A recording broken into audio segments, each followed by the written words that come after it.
श्री राधे मोहि स्वामिनी में श्री राधे सपद रमणम प्यारी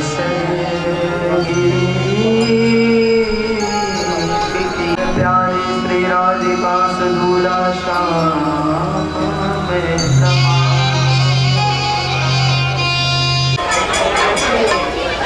आरती के लिए मैं श्री संतोष पांडे विराजता मया निवेदिता भक्तास्तानि प्रतरहितां पुष्पाणि इदं विष्णुक्रमे त्रेधानि दीपदं महन् समूढमस्य भागं सुरे स्वाहा पुष्पान्ते दुर्वान्ते समीपत्रान्ते अग्निकुलालं सुगन्धिद्रव्यं तेलानि च सुगन्धिनी द्रव्याणि विदाञ्च मयार्तान् लेपार्थं ग्रहण परमेश्वरः सुगन्धिद्रव्यान्ते धूपमाग्रापयामि दीपं दर्शयामि हस्तो प्रक्षालनम् अमृत नैवेद्यं निवेदयामि ध्यानं शीघ्रास्कन्धकानानि दधिदुदुताञ्च हारं वक्षोजं च नैवेद्यं प्रतिरहितां टङ्कारान्ते यात्वरं प्राणाय स्वाहा पानाय स्वाहा व्यानाय स्वाहा समानाय स्वाहा उदानाय स्वाहा त्वरन्ते ताम्बूल पूगीफल ऋतुफल श्रीफल दक्षिणां नमस्कारं समर्पयामि नमो नमः पूजा फल समर्पितः दक्षिणाचितवाकृतः ओम व्यासाय विष्णुरूपाय व्यासरूपाय च विष्णवे नमो वै ब्रह्मविदये वासिष्ठाय नमो नमः। शर्मा जी का तत्पश्चात आचार्य महाराज श्री महादेव जी बहुत बहुत धन्यवाद कि आपने मेरी वाणी को सुनी। तत्पश्चात पंडित मुकेश जी सिद्धेश्वर पर पंडित मुकेश जी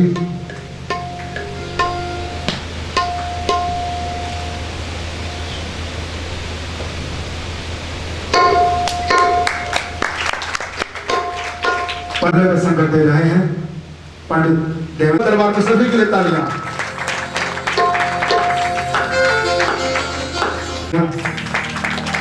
तत्पश्चात कुछ भी धंधे करा रहे हैं। आप सभी का हार्दिक अभिनंदन करते हैं, स्वागत करते हैं। लेकर श्री पाली साहब पंडित कवि शर्मा जी का आशीर्वाद लें। तालियां बजाकर सब सम्मान स्वागत है। तत्पश्चात मैं हमारे उपाध्यक्ष श्री आरबी सांडिले साहब,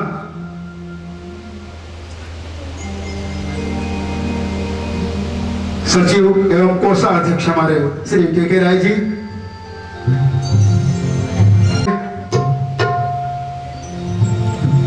तत्पश्चात समस्त सदस्य,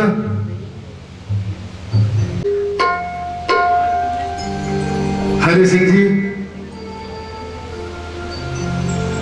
शुक्ला,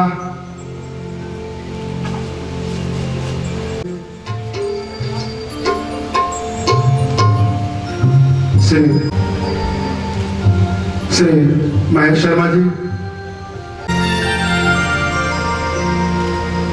श्री हरिशंकर पांडे, महेश जी, एक के बाद एक सभी सदस्य श्री हरि सिंह आशीर्वचन लेते रहे। जानकी लाल जी, श्री राजीव गुप्ता जी, श्री राजेश दुबे,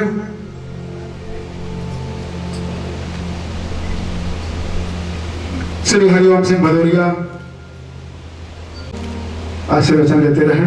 आशीर्वाद प्राप्त करें गुरुदेव का। श्री राजेंद्र जी जो हमारे इलेक्ट्रिकल, श्री अशोक जी विद्युत विभाग, श्री भंवर सिंह जी,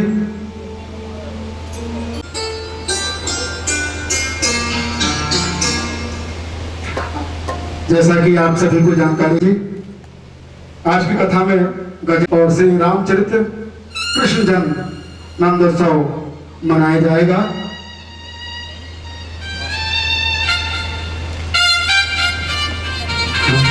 श्री श्याम बाबू जी व्यास, श्री श्याम बाबू जी व्यास, वही से मेरा पर्वत निवेदन। जो सबको आशीर्वाद दिलवाते हैं हमारे आनंद पांडे जी।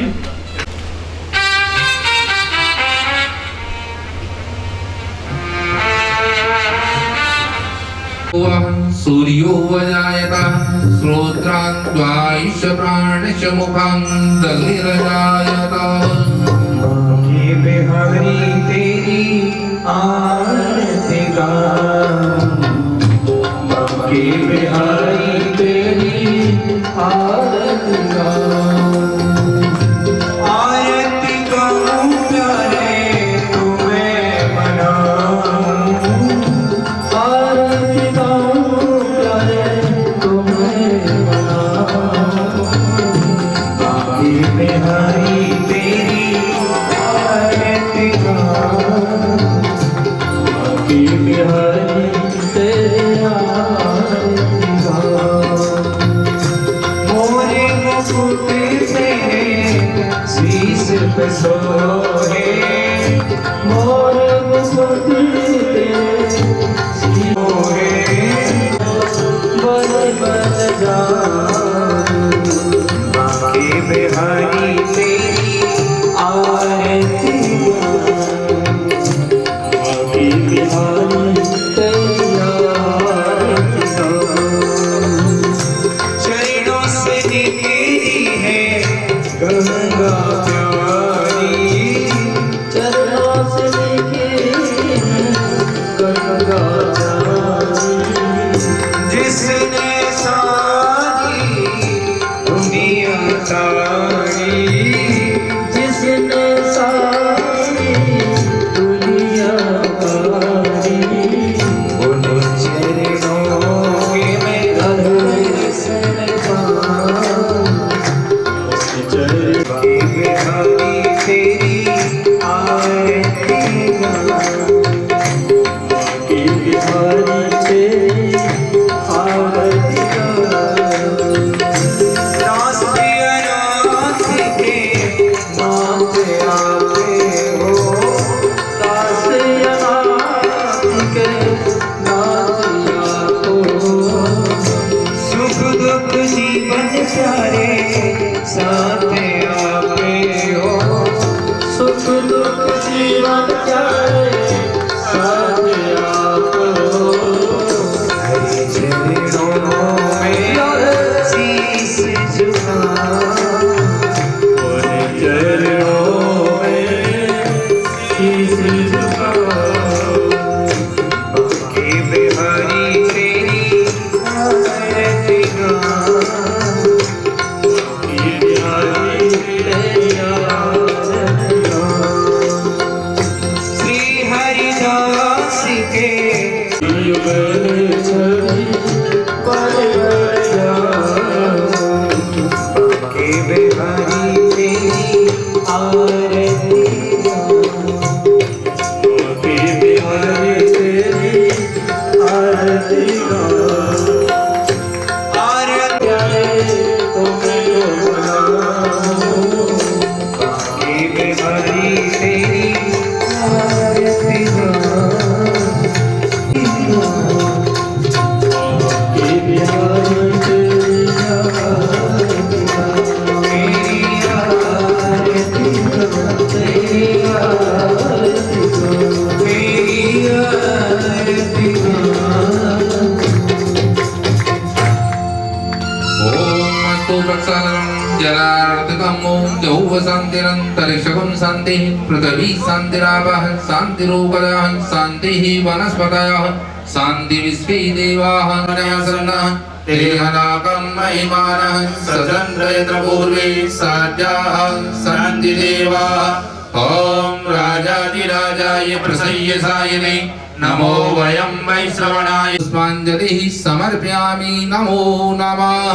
बोली भागवत महापुराण की, वेद व्यास जी महाराज की, श्री सुखदेव जी महाराज की, राधा कृष्ण भगवान की, पार्वती परमेश्वर नाथ की, हनुमान हरि की, सभी संतन की, सभी भक्तन की, जय जय श्री राधे, जय जय श्री राधे।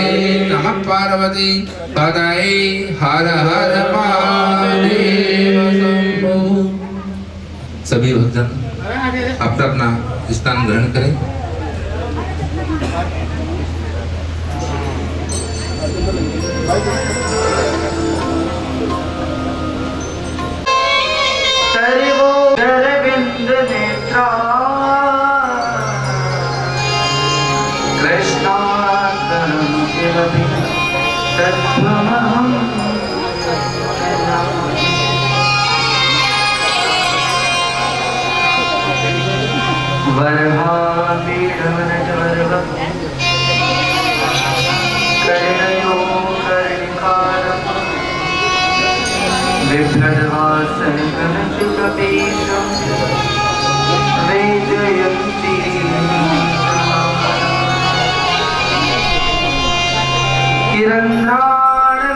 जन्म जन्म मोह दीजियो वृंदावन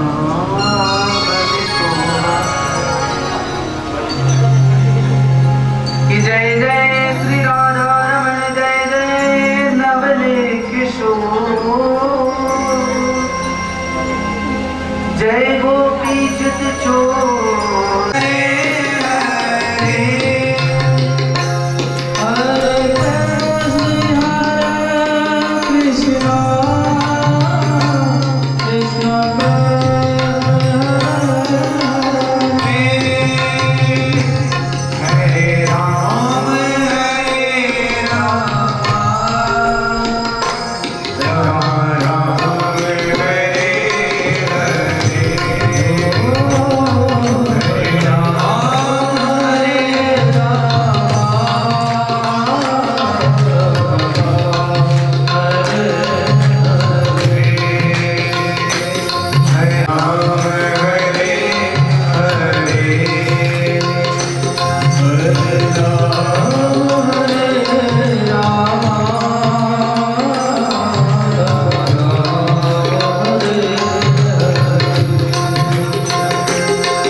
जब हमारे जीवन के अंदर कोई पीड़ा आती है,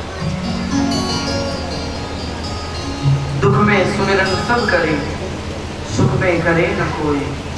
जो सुख में सुमिरन करे दुख काहे को। परमात्मा की याद दुख में की जाती है और सुख में भगवान की विस्मृति हो जाती है। ऐसा नहीं। परमात्मा की याद हम जितना दुख में करते हैं उतना ही सुख में करना चाहिए, क्योंकि सुख में मेरे गोविंद की याद करोगे तो जीवन में कभी दुख आएगा नहीं।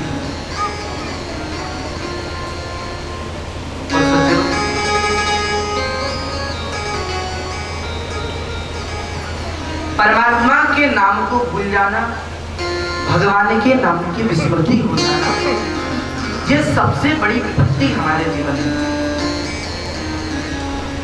विपदो नेव विपदः, संपदो नेव संपदः, विपदः नारायण विस्मृति, संपदः नारायण। परमात्मा की याद हमेशा बनी रहे, ये सबसे बड़ी संपत्ति है। और मेरे गोविंद की याद को अगर हम भूल जाएं, परमात्मा की विस्मृति अगर हमें हो जाए, तो उससे बड़ी विपत्ति हमारे जीवन में दूसरी कोई नहीं है।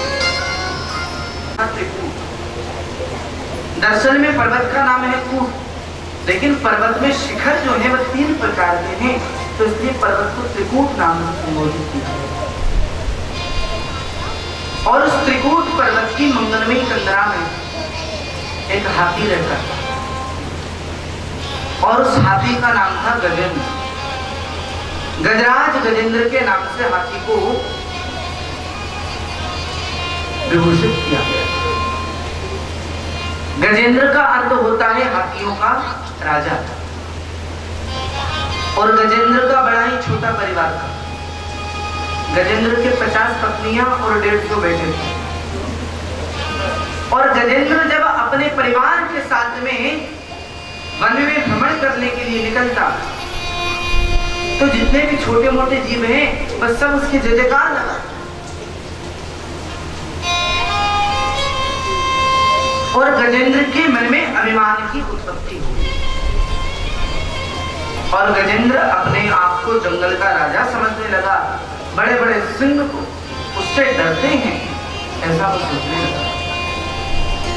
गजेंद्र कहता है कि अगर तुम्हें किसी भी बात की दिक्कत हो तो मुझसे कहना, मेरे अंदर 10,000 हाथियों का बल है। ऐसा गजेंद्र। और एक बार अपने पूरे परिवार को साथ में लेकर के गजेंद्र एक सरोवर में स्नान करने के लिए गया। इस बात से अन्वित होकर के कि सरोवर में एक विशाल ग्राह रहता है। ग्राह यानी मगरमच्छ। गजेंद्र जल के अंदर गया, पानी पीकर के प्यास बुझाई, लेकिन उस जल में जल क्रीड़ा करने लगा। और आप सब जानते हैं हाथियों को नहाने का बड़ा शौक होता है, तो शून्य में पानी भर भर के एक दूसरे को फेंक लेते। और क्रीड़ा जब कर रहे हैं, जल में किलोल जब कर रहे हैं, तब जल के अंदर कीचड़ से जल नीला हो गया। और इस बात का ग्राह को थोड़ा बुरा लग गया, और ग्राह ने जाकर के गज का पैर पकड़ लिया। गजेंद्र ने सोचा होगा कोई छोटा मोटा जीव हमारा पैर पकड़ लिया है, जब ये पता चलेगा कि गजराज गजेंद्र का पैर पकड़ा है तो क्षमा याचना करेगा नहीं।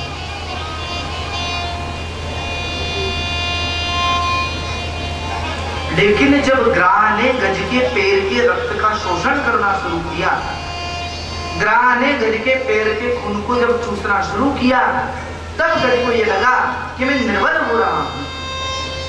और अब गजराज अपनी शक्ति का परिचय देता है, अपने बल का परिचय देता है। श्री सुखदेव जी महाराज कह रहे हैं, परीक्षित अपना संपूर्ण बल गजेंद्र ने वहां पर लगा दिया, और ग्राह के मुख से अपने पैर को तिल भर मात्र भी छुड़ा लिया। खींचते खींचते हो गए, 201 हाथी मिलकर के खींच रहे हैं, लेकिन निकालना तो दूर की बात है, वह ग्राह गज को अथाह जल में ले जाता जा रहा। और तब पुत्रों ने सूंड हटाई और बोले, पिताजी आप तो खींचते नहीं, हम जा रहे हैं। और पुत्रों ने सूंड हटाकर वो चल दी। बेचारी पत्नियां क्या करती, 10-5 दिन और खींचती रही। लेकिन जब वे भी हार गई, थक गई, तो उन्होंने भी सूंड हटाई और जंगल की ओर चली। आज नरेंद्र के नेत्रों में अश्रु प्रवाह हो चले।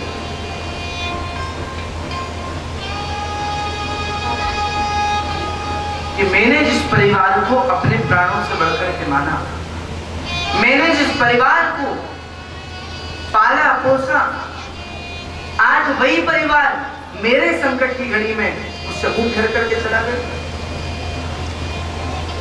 अश्रु गिर पड़े लगे। लेकिन फिर गजेंद्र ने सोचा, अरे इन दुनिया वालों से क्या सहायता मांगना, इन दुनिया वालों से अगर सहायता मांगते हैं तो ये हमारे आंसुओं को देख करके पूछते नहीं, बल्कि उल्टा हमारे आंसुओं को देख करके हंसने लगते। अगर सहायता मांगनी है तो मैं मेरे गोविंद से मांगू, अगर मुझे सहायता ही मांगनी है तो मैं मेरे कन्हैया से मांगू।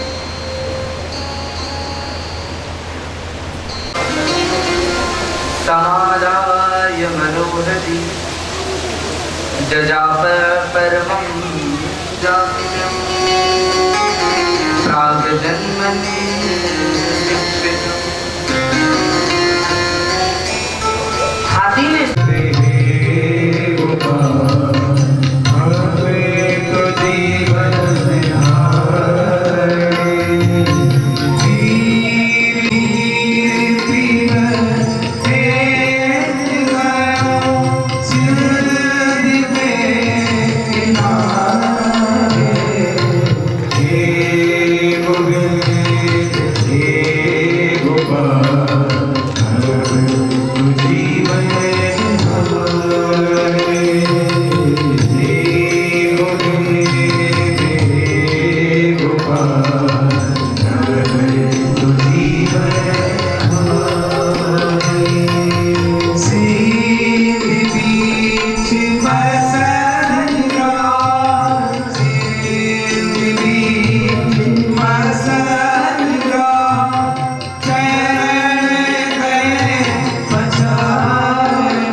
जहां कहीं पर भी जल्दी बुलाना होगा उससे कहेंगे गरुड़ जल्दी आओ। अब कोई हंसी खेल है भगवान श्रीमन नारायण को उड़ा करके ले जाना, पर मेरे अंदर इतनी सामर्थ्य है, मेरे अंदर इतनी शक्ति है कि मैं भगवान को उड़ा करके ले जाता। मेरे अंदर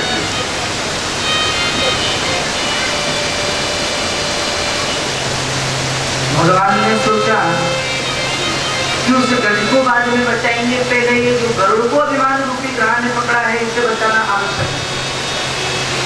और जब गरुड़ जी महाराज आए, बोले प्रभु आने में थोड़ा सा समय तो लगता है, तो भगवान ने अपनी कर्मी उंगली को गरुड़ की पीठ पर रखा और गरुड़ से कहने लगे, गरुड़ उड़ो। प्रभु मजाक मत कीजिए, पूरे बैठ जाइए तभी उड़ूंगा। बोले नहीं करो, आज तुम मेरी कन्नी उंगली को ही उड़ा करके उड़ो। और गरुड़ जी ने पंख फड़फड़ाना शुरू किया। पसीना पसीना गरुड़ जी हो गए, लेकिन मेरे गोपाल की उंगली को सिर भर हाथ भी उड़ा नहीं।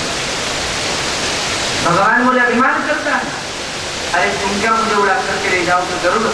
अरे मैं स्वयं तुम्हें अपने पंजे में दबा करके उड़ता हूं। इधर हाथी बिल्कुल नर्वस हो गया, हाथी को लगने लगा अब तो मैं मर जाऊंगा, अब मुझे कोई नहीं बता। और हाथी को ग्राह ने इतना अंदर खींच लिया केवल तिल भर शून्य मात्र हाथी की बाहर है। और हाथी ने जब अपने नेत्रों को जल के भीतर ही खोल करके देखा तो गरुड़ पर आरूढ़ होकर आते हुए भगवान नारायण दिखाई दिए। और हाथी ने अपनी सूंड से कमल के पुष्प को तोड़ा और तोड़ करके भगवान के चरणों में चढ़ा करके कहा है, हे गोविंद तुम्हें बारंबार प्रणाम। और वर्णन तो आता है कि हाथी ने हे गोही कहा, बिंद तो कह नहीं पाया, उसके पहले भगवान ने सूंड पकड़ के हाथी को मार दिया। सुदर्शन चक्र को आदेश दिया, सुदर्शन जी महाराज गए और ग्राह का सर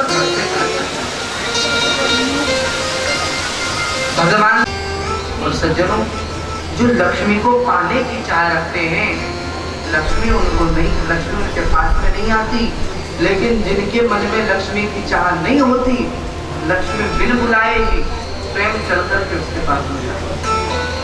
लक्ष्मी की चाह नारायण के मन में नहीं है और नीचे मुंह करके बैठे हैं, एक बार भी जब से मेरी तरफ देखा नहीं। ऐसा सुंदर मन वाले भगवान श्रीमन नारायण के गले में वरमाला धारण कराई और लक्ष्मी जी भगवान श्रीमन नारायण की धर लिया। अपनी भक्ति का साधन बनाते चलो, कृष्ण गोविंद गोपाल गाते चलो। गुरु सेवा और अतिथि सत्कार, गौ सेवा, गुरु सेवा, अतिथि सत्कार, ये तीनों तो प्रत्येक व्यक्ति को करना चाहिए। और बलि ने बड़ी ही निष्ठा से इन तीनों चीजों को किया। और आज गुरु जी ने कह दिया, जाओ बलि स्वर्ग पर चढ़ाई कर दो, मेरा विश्वास है कि तुम्हारी विजय हो। और बलि ने जब स्वर्ग पर चढ़ाई की सज्जनों, तो केवल स्वर्ग को ही नहीं अपितु तीनों लोगों को बलि ने अपने कब्जे में कर, तीनों लोगों को अपने कब्जे में बलि ने कर। सारे के सारे देवता इधर उधर मारे मारे करने लगे।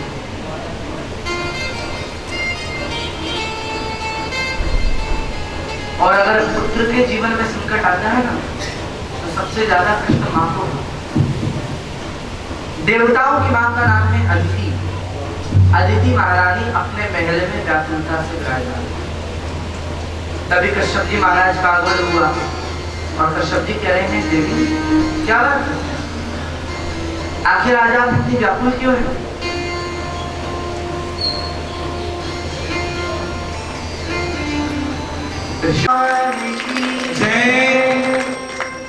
आप सब लोग दर्शन करें कैसा भगवान श्री वामन का सुंदर स्वरूप है।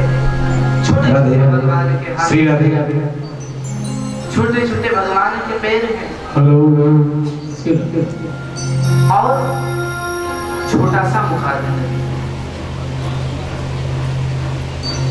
चार वेद तेरो यश गावे, नेति नेति सदा पुकारे। चार वेद तेरो यश गावे, तेरो यश गावे, नेति नेति सदा पुकारे। बिन पावे पार तुम्हारी जय होवे, बिन पावे पार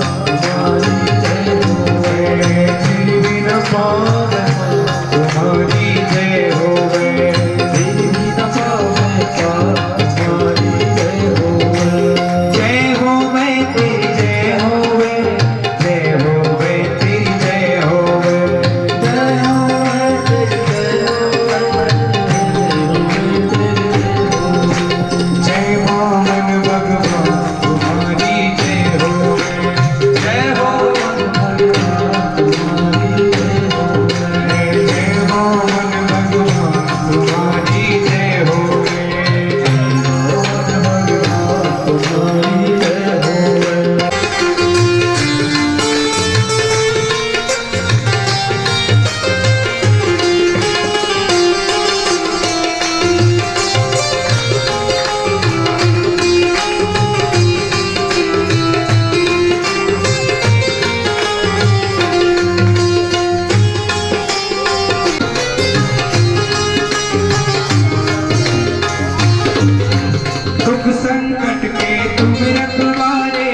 प्रतीत हो रहा है कि मानो साक्षात है।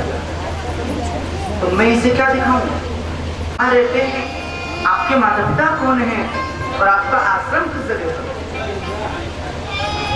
लेकिन वामन भगवान कोई उत्तर नहीं है। तभी बलि दिखता नहीं, इनके हाथों में माला लगी हुई। और जरा बताओ, माला जाप करते वक्त बोला कैसे जाए? माला जाप करते वक्त कभी बोला जाता? अब तो बलि की श्रद्धा और भी बढ़ गई। हो ऐसा भजनानंदी संत मेरे द्वार पर आया, मेरे भाग्य खुल गए। मैंने आज तक कभी किसी से पैसा दान में लिया नहीं, तुमसे कैसे ले लूं? समझ नहीं। प्राण संकटे गौ ब्राह्मणार्थ हिंसाया नानृतं सायुज्य गुणम्। पहली जगह स्त्रियों से झूठ बोलने में तो नहीं लगता। पुरुषों के मन में जो खुशी दौड़ करके आई है, देखो।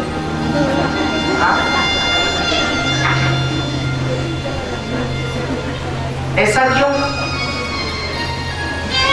भाई कोई गंभीर बात अगर हो और उस गंभीर बात को अगर छिपाने के लिए स्त्रियों से झूठ बोलना पड़े तो पाप नहीं लगेगा। क्यों? क्योंकि स्त्रियां अपने मन में किसी भी बात को छुपा नहीं पाती। आपने इनको कोई बात बताई, सुनो ये बात है, कोई गलती नहीं, बिल्कुल गलती नहीं, पर बात बताने के बाद में कहीं यह कह दिया किसी से कहना नहीं, तो सबसे बड़ी गलती करती है। हाँ, क्योंकि हर स्त्री की एक पक्की सहेली होती है और वह इतनी पक्की होती है कि उससे कोई भी बात छिपाई नहीं जाती। हाँ, और आपने इनको बात बता करके कह दिया किसी से कहना नहीं, और आप कहीं चले गए तो ये तुरंत दौड़ करके जाएगी और कहेगी सुनो वो बता रहे थे किसी से कहना नहीं, तो वो तीसरी के पास ये बात है किसी से कहना नहीं, वो चौथी के पास पिंडदान कर रहे थे कौरवों का, तो एक ही कौरव का नाम लेकर के युधिष्ठिर पिंडदान कर रहे। तभी माता कुंती पास में आकर खड़ी और कुंती महारानी ने कहा बेटा एक पिंडदान कर्ण के नाम का कर दो। बोले माँ कर्ण हमारी जाति का नहीं, बिरादरी का नहीं, खानदान का नहीं, कोई रिश्तेदार नहीं, तो आखिर आप बताइए कर्ण के नाम का पिंडदान मैं कैसे कर सकता हूँ? तो माता कुंती ने कहा युधिष्ठिर कर्ण कोई और नहीं था, कर्ण तुम्हारा ही बड़ा भाई था। कुंवारी अवस्था में, कन्या अवस्था में उत्पन्न होने के कारण मैंने कर्ण को लता पता में लपेट करके और यमुना में बहा दिया। तब एक अधिरंत नाम के सूत ने उन्हें उठा लिया और राधे को ले लिया और वह कुंते कर्ण राधे पर। आपने हमसे इस बात को छुपा करके रखा। मैं श्राप देता हूँ आज के बाद कोई भी स्त्री अपने मन में किसी भी बात को छुपा नहीं। तो ये युधिष्ठिर जी महाराज का श्राप थे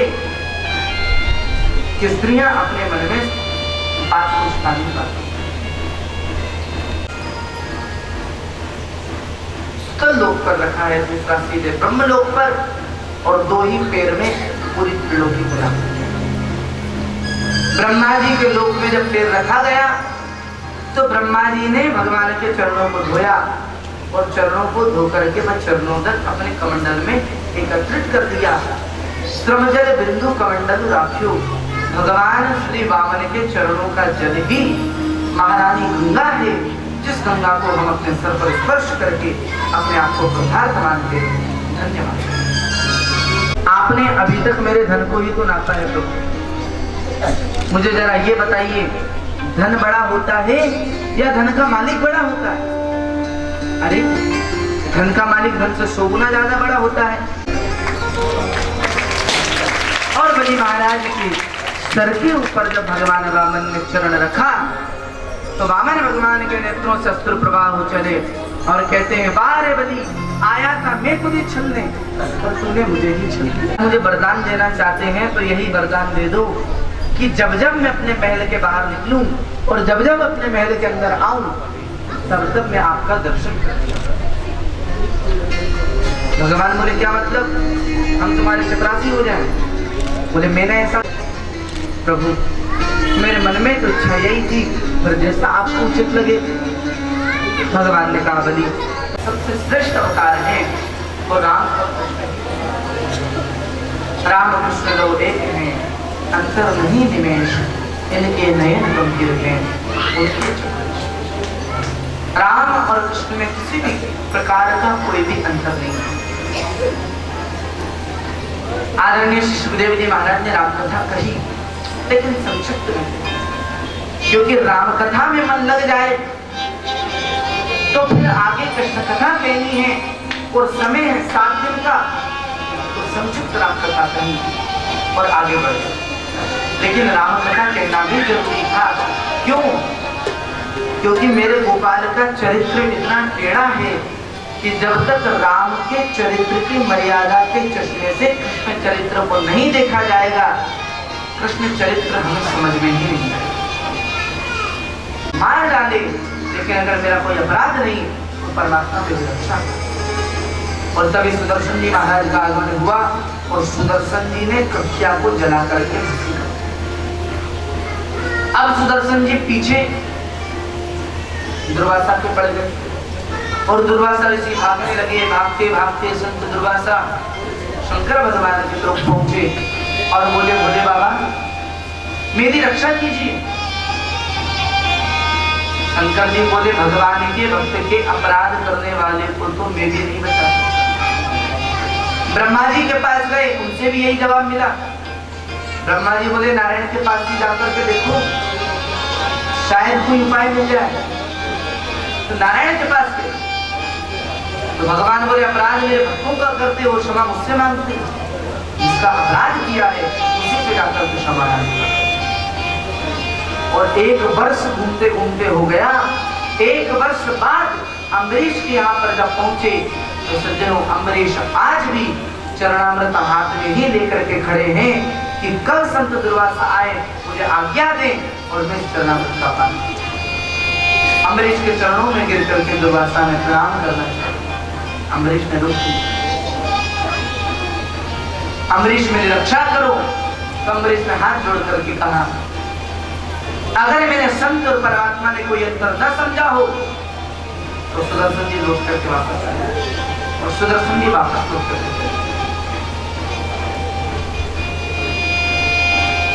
इसलिए अम्बरीश जी महाराज बड़े महान हैं, उन्होंने संत की बात की।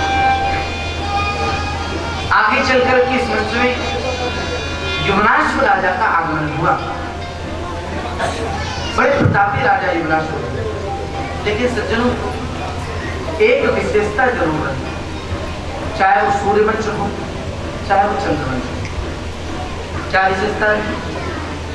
विशेषता ये रही कि सूर्यवंश में बिना पुत्र कामेष्टि यज्ञ किए सूर्य से लेकर दशरथ जी को तक किसी को भी बिना पुत्र कामेष्टि यज्ञ किए पुत्र नहीं हुआ। और चंद्रवंश की विशेषता ये रही कि चंद्रवंश में बिना लड़ाई झगड़े के किसी की भी शादी नहीं हुई। चंद्रमा से लेकर स्वयं भगवान द्वारिका हर किसी के विवाह में झगड़े हुए थे। युवनाश्व राजा ने पुत्र कामेष्टि यज्ञ किया। यज्ञ के द्वारा जो चरु उत्पन्न हुआ उस चरु को रानी के सुरई में धर दिया गया। लेकिन रात्रि में राजा को प्यास जोर से लगी तो रानी की सुरई का जो चरु था विहार करते हुए आई। तो अज महाराज ने कहा कि एक बुजुर्ग व्यक्ति को अपने साथ में ले लो। तो दशरथ जी ने सुमंत जी को साथ में ले लिया। रावण बाज बनकर के आया और नौका में चोंच मारी, सो नौका तहस-तहस हो। और एक लकड़ी के पाट के नीचे सुमंत जी एवं दशरथ जी आ गए। तैर करके वो उसके ऊपर चढ़े। सरयू का बहाव तेज था तो नदी किनारे नदी के रास्ते होते हुए बस सीधे समुद्र में उसी टापू पर जा लगे जहाँ कौशल्या थे। संदूक खुला गया, कौशल्या उसके अंदर विराजमान है। सुमंत ने पूछा परिचय, बोले मैं कौशलपुर नरेश की पुत्री कौशल्या हूँ और आज मेरा विवाह दशरथ जी के साथ में होना था। बोले यही तो दशरथ, और दशरथ भी वही हैं, कौशल्या भी वही हैं। ब्रह्मा जी प्रकट हुए, दशरथ कौशल्या का हाथ लिया और दोनों का विवाह ब्रह्मा जी ने संपन्न किया। उसके बाद पर आ चुकी है, क्योंकि महाराज अज वगैरह वहां पहुंच चुके थे। कौशल्या कहाँ चली? तो अपने ही मित्र की पुत्री सुमित्रा को वहां पर बैठा दिया। लेकिन जब इस बात का पता चला कि कौशल्या का विवाह तो हो चुका है, लेकिन सुमित्रा का भी श्रृंगार हो गया था, तो फिर कौशल नरेश ने सुमित्रा का भी कन्यादान कर दिया और सुमित्रा का विवाह भी दशरथ जी के साथ में करा दिया। तो ये दो विवाह तो दशरथ जी के इस प्रकार से। तीसरा विवाह माता कैकेयी के साथ होना था।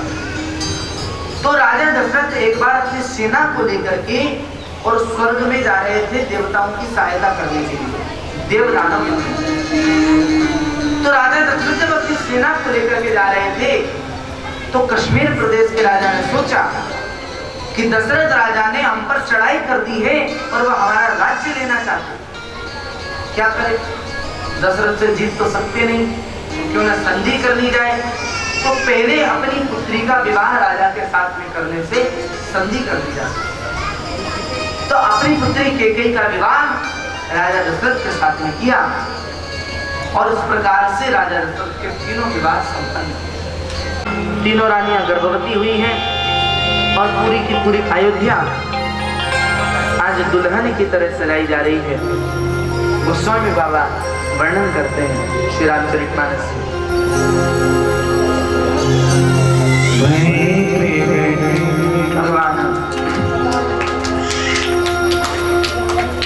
श्री राम आने वाले हैं और देखिए इतनी सुस्ती से बिल्कुल काम नहीं चलेगा। हाँ? अब राम जी प्रकट होने वाले हैं तो कम से कम अब तो नींद निकल गई होगी। हाँ? दोनों हाथ खड़े करो जो लोग सो रहे हैं।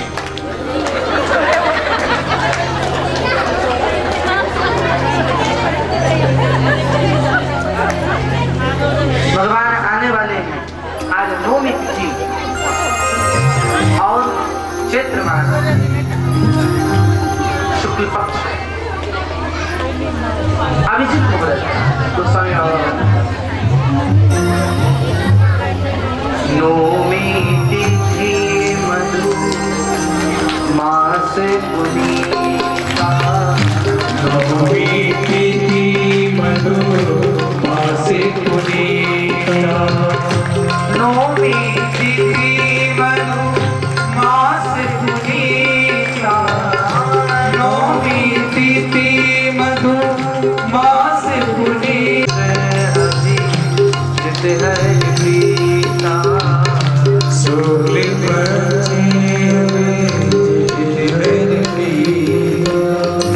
नवमी तिथि चैत्र मास शुक्ल पक्ष अभिजीत मुहूर्त। माँ अब तो आपका बेटा हो गया, अरे जरा अब तो द्वार खोलो, सारी दुनिया मुझे देखना चाहती है। मैया बोली वस्त्र तो उतारो, बोले बड़ा परेशान करती हैं।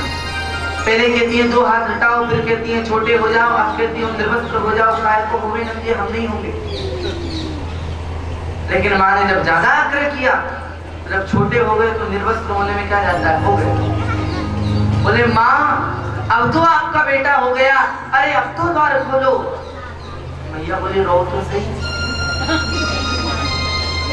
तो हमारे राम जी रुदन करते थे और गोस्वामी महाराज कह रहे कि तुलसीदास श्याम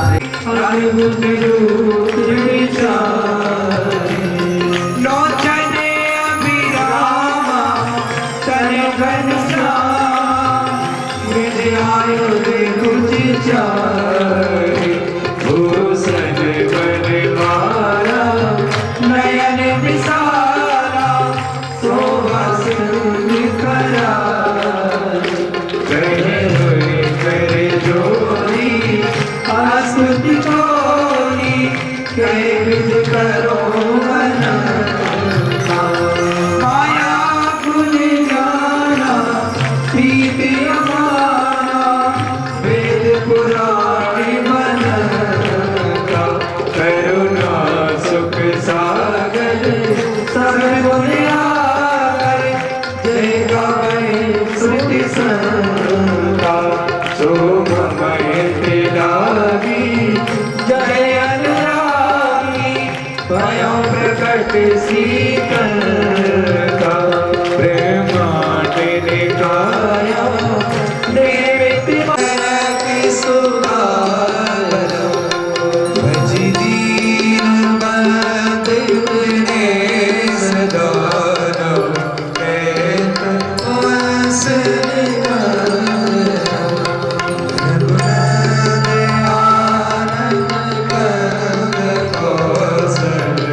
राम जी झुकने लगे। तो लक्ष्मण जी ने इशारा कर दिया, महाराज यहाँ अगर झुक गए तो हंसी हो जाएगी, रघुकुल कमल दिवाकर कहीं नहीं झुकते, यहाँ झुक गए। तो राम जी तुरंत पलट के खड़े। अब मेरी छोटी सी जिंदगी, छोटी सी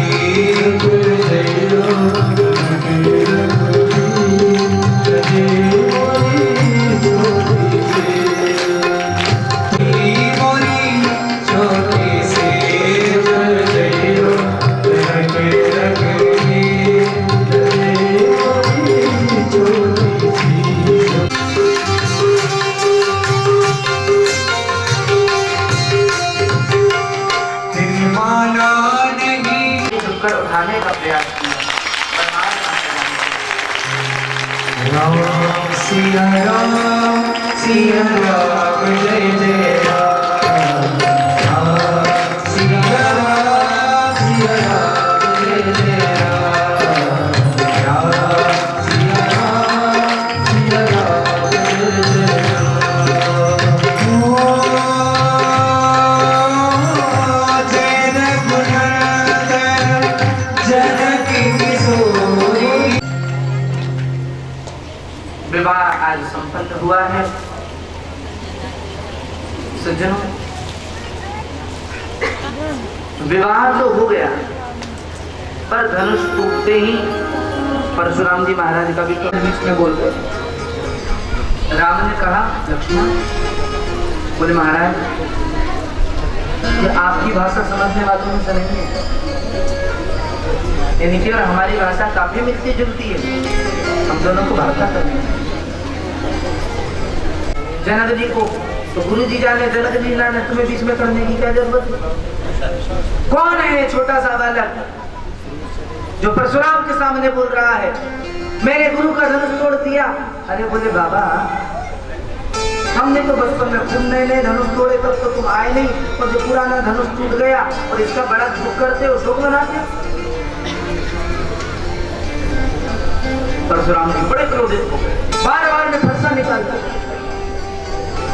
राम ने लक्ष्मण और परशुराम जी ने यह समझ लिया कि राम ये कहना चाह रहे हैं, बोले इशारे तो करो पर थोड़ा दूर खड़े करते।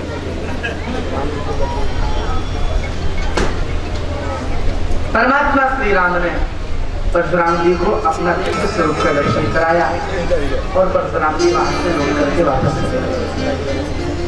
एक प्रश्न उठता होता है कि भाई विवाह स्वयंवर तो था और स्वयंवर में सभी राजाओं को निमंत्रण दिया गया, पर अयोध्या में निमंत्रण नहीं दिया। वे तो अतिथि के रूप में आए थे, स्वयंवर में उनकी तो कोई भागीदारी नहीं। और मंथरा की बुद्धि न जाने कैसी है, जिस घर में जाती है एक आध हफ्ते में 2-3 प्रोग्राम न करवा दे तो इसके मन को चैन नहीं पड़ेगा। ऐसी है मंत्रा। मंत्रा ने केकई को समझाया, पर क्या केकई महारानी ऐसी थी जो केवल मंत्रा एक दासी के कहने को मान ले? ऐसा नहीं कर सकती। केकई तो वचन बद्ध थी। बचपन में जब राम जी के साथ आंख मिचोली खेल रही थी तो राम ने केकई की आंखों पर पट्टी दी और राम अंतर्धान हो गए। केकई इतना प्रेम करती जितना कौशल्या भी नहीं कर सकता। राम और एक क्षण के लिए ओझल होते हुए नहीं देख सकती है अपनी आंखों से। तो केकई ने कहा, राम मेरी आंखों पर तुमने पट्टी तो बांध दी है, पर जब तक तुम्हारा दर्शन मुझे नहीं होगा मेरे मन को चैन नहीं आएगा। बोले माँ, दर्शन तुम्हें तभी दूंगा जब आप मुझे वचन दें कि जब मेरा राज्याभिषेक होगा तब आप मेरा 14 वर्ष का वनवास पिताजी से मांगें। ऐसा क्यों?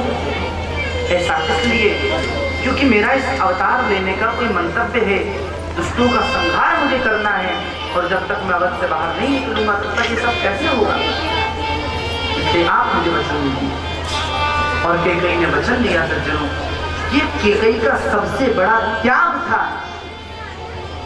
इतना बड़ा त्याग जो शायद कोई नहीं कर सकता। परमात्मा श्री राम के अवतार में कैकेयी को बड़ा निंदित किया गया, लेकिन जब कृष्ण अवतार हुआ तो मेरे गोपाल जो मोरपंख लगाते हैं ना, उस मोरपंख को भी कैकेयी कहा जाता है। और भगवान ये कहते हैं, माँ पिछले अवतार में तो मैंने तुम्हारी बड़ी निंदा कराई, लेकिन इस अवतार में मैं तुम्हें हमेशा अपने माथे पर धारण करके रखूंगा। 14 वर्ष का वनवास मांगा, क्योंकि 14 प्रकार की अविद्याएं होती हैं, 5 कर्मेंद्रियां, 5 ज्ञानेंद्रियां, मन बुद्धि चित्त और। हनुमान जी महाराज कह रहे हैं, प्रभु मैं आपको पहचान गया। परमात्मा इसलिए समझ गए क्योंकि हनुमान ब्राह्मण का रूप धारण करके आए थे और ब्राह्मण ने प्रणाम किया तो राम समझ गए क्या होता है। तो हनुमान जी महाराज बचपन में ही अयोध्या घूम आए थे शंकर जी के साथ। उसके बाद सुग्रीव जो है, सुग्रीव से मैत्री कर की कथा कहनी चाहिए कि हनुमान जी महाराज अच्छे तरीके से आता है। हनुमान जी महाराज सुग्रीव को, हनुमान जी महाराज लक्ष्मण को ऐसी राम कथा कह रहे हैं कि लक्ष्मण का क्रोध शांत हो जाए, और हनुमान जी महाराज सुग्रीव को ऐसी कथा सुना रहे हैं कि सुग्रीव डर जाए।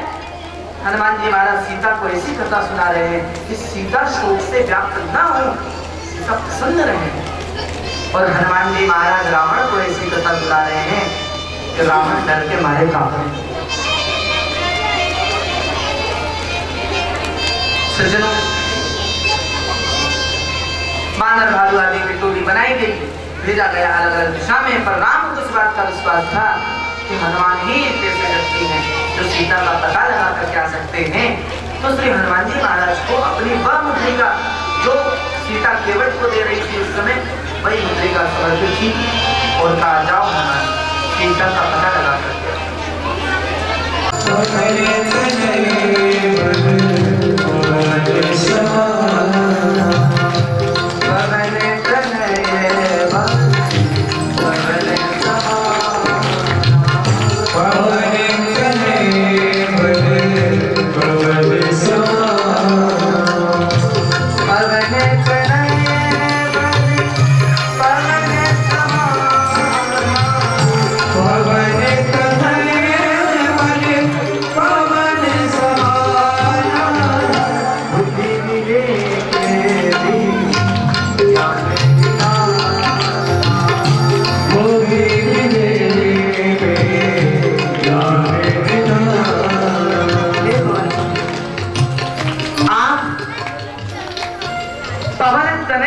पवन के पुत्र हैं, पवन तने बल पवन समाना, पवन के समान बल आप में है, बुद्धि विवेक के आप भंडार है।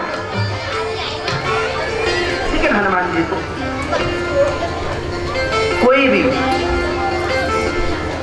चेतना हुई तो फिर जाओ मंत्री महाराज का कह रहे, कवन सुखाजी कठिन जग कवन सखाजे कठिन जग कवन सुखाजी कठिन जग कवन सखाजे कठिन जग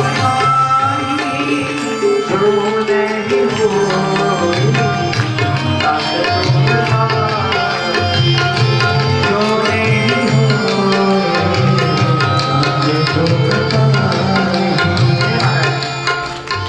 कौन सा कार्य है जो आप नहीं कर सकते। लेकिन सज्जनों,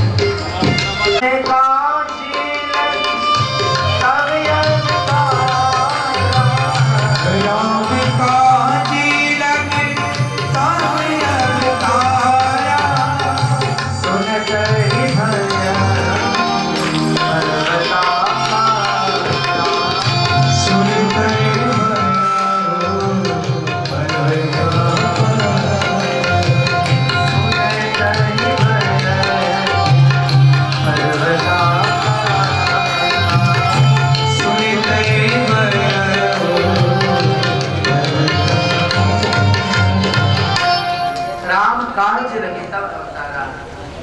राम के कार्य के लिए आपका अवतार हुआ है महाराज। तो मृग अपने सिंगों को आगे करके सिंह के सामने खड़ा हो जाता है, ये जानते हुए भी कि वह सिंह से जीत नहीं सकता, पर अपनी गर्भवती पत्नी की रक्षा करने के लिए वह सिंह से लड़ने को तैयार हो जाता है। आपसे अच्छा तो वो मृग है। ऐसा विपक्ष लक्ष्मण ने, ऐसा कोई कारण नहीं था कि केवल धोबी के कहने पर ही राम ने सीता का परित्याग कर दिया।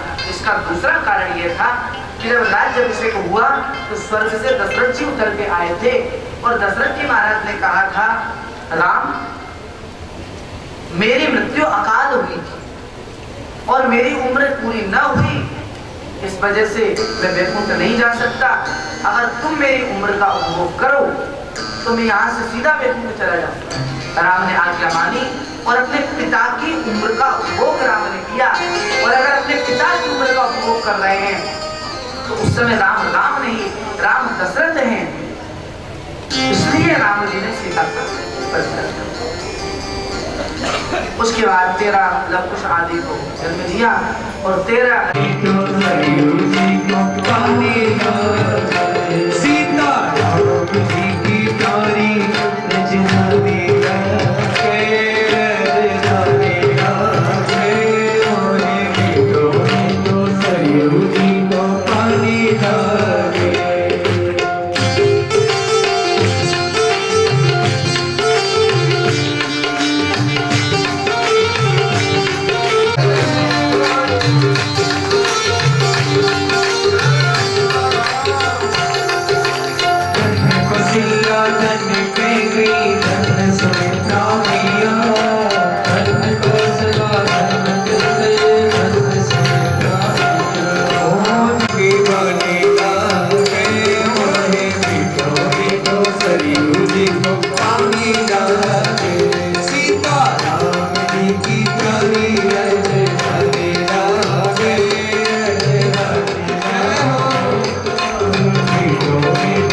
कैलाश पर्वत पर जाकर के भगवान शंकर का तप किया।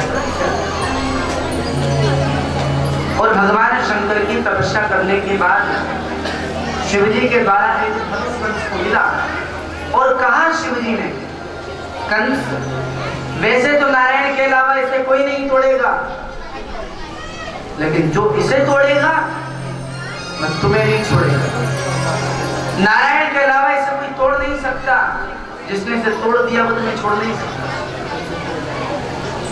कंस आया, चाणूर, मुष्टिक, केसी, पूतना, संतासुर, अगासुर, बकासुर, अरिष्टासुर, प्रहलाद आदि को अपनी सेना में उसने सम्मिलित किया, मथुरा पर चढ़ाई की और सारे ब्राह्मणों को दंडित किया और मना कर दिया, आज के बाद यज्ञ बंद, आज के बाद पूजा बंद, आज के बाद सारे धर्म कार्य बंद और ब्राह्मण भोजन को बिल्कुल बंद। यज्ञ करना है कंस महायज्ञ करो, पूजा करनी है कंस की पूजा करो, भगवान मानना है कंस को मानो और मंत्र बोलना है कंसाय स्वाहा। उग्रसेन जी ने कहा, तुमने ब्राह्मणों का अपराध किया है, इनसे क्षमा मांगो। तो उग्रसेन जी को पकड़ के जेल में डाला। जिस बहन देवकी को तो अपने हाथों से विदा करने के लिए चला है, उसी बहन देवकी का अष्टम गर्भ तेरा काल है। ऐसा सुना, केश पकड़ के रथ से नीचे घसीट दिया और तलवार से मारने को उद्यत। लेकिन वसुदेव जी ने रक्षा की और ये वचन दिया कि मैं सारे के सारे पुत्र तुम्हारे हाथ में देकर तुम्हारे हाथों में सौंप दूंगा।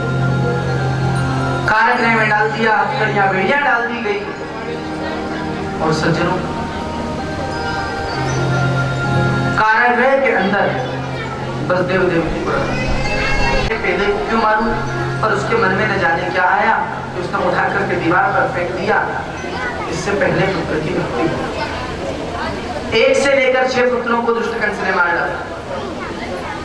7वां श्री बलराम जी महाराज जो पिछले अवतार में लक्ष्मण बन के आए थे, वो इस अवतार में बलराम बन के आ रहे हैं।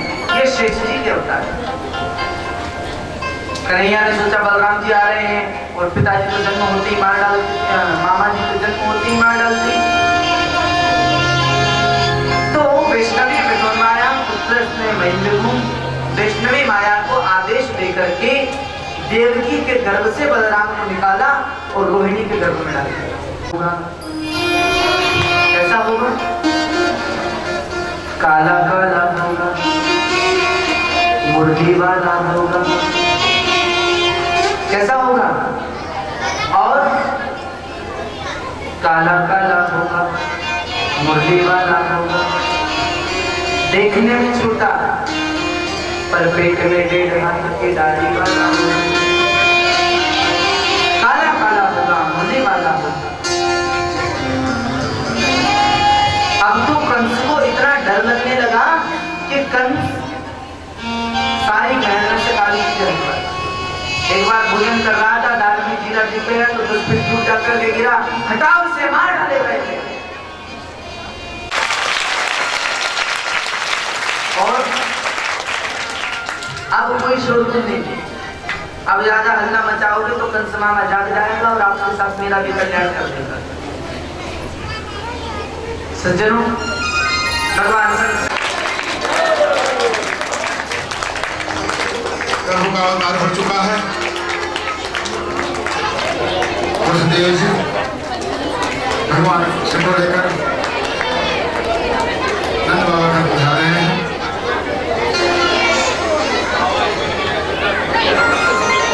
आज सभी भक्तों से निवेदन, एक तो तालियों से प्रभु के आगमन का स्वागत करें।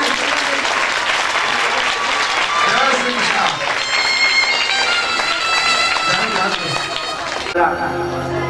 ये सोचकर कि इसका पुत्र कहीं मेरा ख्याल न रह जाए, लेकिन वह तो माया की पूरी देवी बनकर अनंत आकाश में चल गई और आकाशवाणी कर दी कि तुझे मारने वाले ने तो पक्का जन्म ले लिया। तो सज्जनों, ये तो हो गई मथुरा की बात।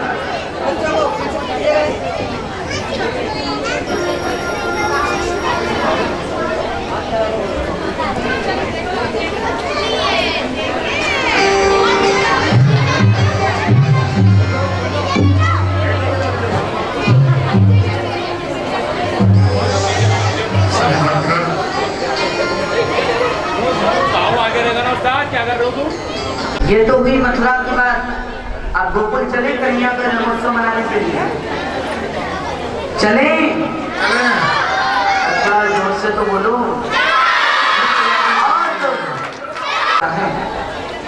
नंद बाबा 75 वर्ष के है गए हैं, लेकिन नंद बाबा के अभी तक लाला भयो ना है। और नंद बाबा के लाला भयो ना है, सो नंद बाबा गौशाला में बैठे बैठे आसन पर हाथ में माला दिए माला जाप कर रहे हैं। और माला जाप में मंत्र जाप कौन सो कर रहे हैं पता है? 75 को तो है गयो, अभी तो भयो ना है, अभी तो भयो ना है। 75 को तो है गयो, अभी तो भयो ना है, न जाने कब भयो। इस प्रकार माला का जाप करते। और यशोदा जी की ननद, अच्छा ननद जो होती है, ननद जानती है ना, ये ननद बड़ी चालाक होती है, बहुत चालाक। जब इनको पता पड़े कि भाभी के यहाँ लाला है व्यवहारो है, तो 6 महीना पहले से आए के घर में बैठ जाएंगे। यशोदा जी की भी 2 ननद है, नंदा और सुनंदा। ये नंदा और सुनंदा 6 महीना पहले से ही आए करके घर में बैठते हैं कि भाई भाभी के अगर लाला होएगा तो मेवा कौन को मिलोगे? हमें ही तो मिलेगा मेवा। मेवा जानते हो? आगे वालों नहीं, जेवारों तो भाभी के गले में जो नवलखा हार है वह हमें मिलेगा, ऐसे सोच करके नंदा सुनंदा आई। और आज सुनंदा ने सोची कि भाभी तो रोजाना जल्दी उठ जाए करे, आज का ना उठी। तो सुनंदा गई और जाकर के देखियो कि भाभी के बगल में झीली सी चंद्रिया और एक कोई सोयो हुआ है। 21 बार हंसवर्णम को जापी हो, बधाई हो, बधाई हो। ये सब तो हमने बधाई दी, लेकिन हमारे ब्रजवासी दुनिया से चला रहे हैं, उनका बधाई देने का तरीका नहीं। आज सारे ब्रजवासी बधाई देने के लिए आए और ब्रजवासी अलग अलग रूप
बधाई बजे आंगन में जायो यशोदा नंदलाल बधाई बजे आंगन में बधाई बजे आंगन में बधाई बजे आंगन में बधाई बजे आंगन में बधाई बजे आंगन में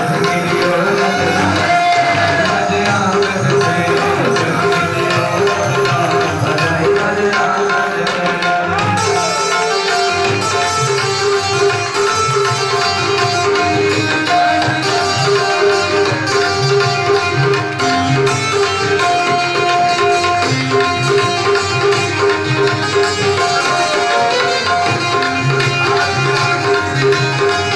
बड़ी बड़ी अखियां गजरा वाली बड़ी बड़ी अखियां गजरा वाली हाथ झूले लट घुंघराई लट घुंघराई बड़ी अखियां गजरा वाली बड़ी बड़ी अखियां गजरा वाली हाथ झूले लट घुंघराई छायो जसोदा नंदलाल बधाई बजे आंगन में बधाई आंगन में मिलियो नंदलाल बधाई बजे आंगन में बधाई बजे आंगन में मिलियो नंदलाल बधाई बजे आंगन में मिलियो नंदलाल हाथ मोर पपीहा बोले बजे आंगन में मिलियो नंदलाल बधाई बजे आंगन में मिलियो नंदलाल बधाई बजे आंगन में बधाई बजे आंगन में बधाई बजे आंगन में काफी धूमधाम से मनाया। कुछ लोग नाचे, कुछ लोग बैठे रहे। अरे नंद बाबा को बनाओ नहीं और इसे नंद बाबा को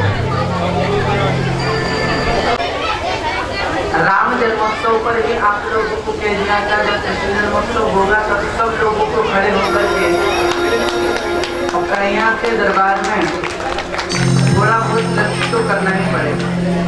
हाँ, अब जमा बढ़िया राजा झूले पर देना एक धीरे छोटा दीनो राजा झूले पर देना एक धीरे छोटा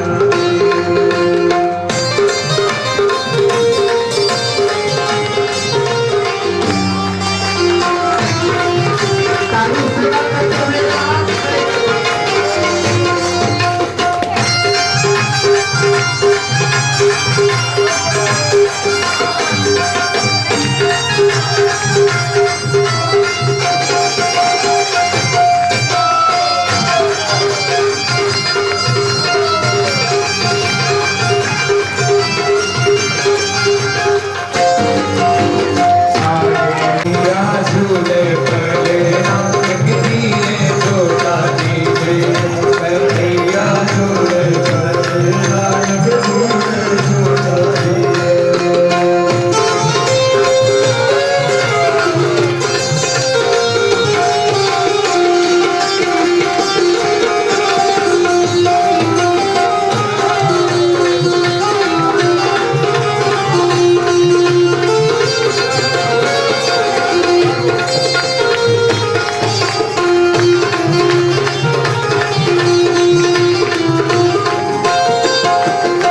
जग बनोरे पालना जग बनोरे पालना जग बनोरे पालना जग बनोरे पालना जगति जग बनोरे पालना रतन जगति जग बनोरे पालना रतन जगति जग बनोरे पालना समके लागे फूले एक धीरे छोटा दीजे समके लागे फूले एक धीरे छोटा दीजे ऐसे नहीं ना हाथ खड़े करके चल लो। जय हो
देख ही लिया तो अब छुपना क्या, जब देख ही लिया तब छिपना क्या, और जब बैठ ही गए तो पूछना क्या।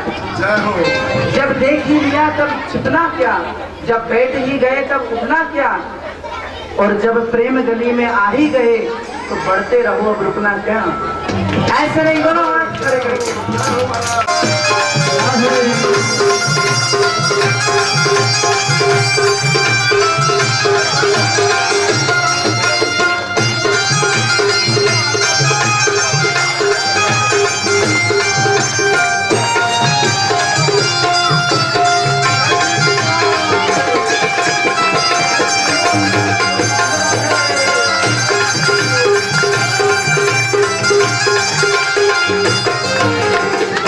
सभी भजपाल कृष्ण सभी भजपाल कृष्ण सभी भजपाल कृष्ण सभी भजपाल कृष्ण सभी भजपाल कृष्ण सभी भजपाल कृष्ण श्री जी मैं तेरो लेना एक धीरे जोता की जो श्री जी मैं तेरो लेना धीरे जोड़ा दीजो एक धीरे जोड़ा दीजो एक हौले जोड़ा दीजो धीरे जोड़ा दीजो एक हौले जोड़ा दीजो मेरा दादा झूले मैंने नानक धीरे जोड़ा दीजो दादा झूले मैंने नानक हौले जोड़ा दीजो।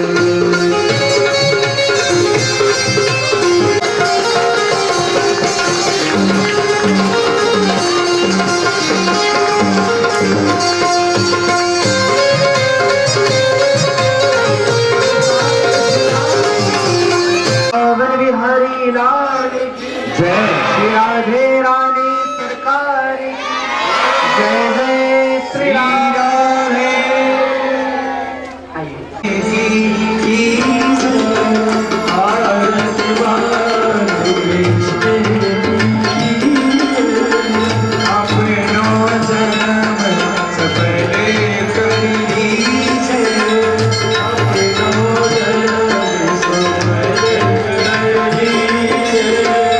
श्री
नमो नमः।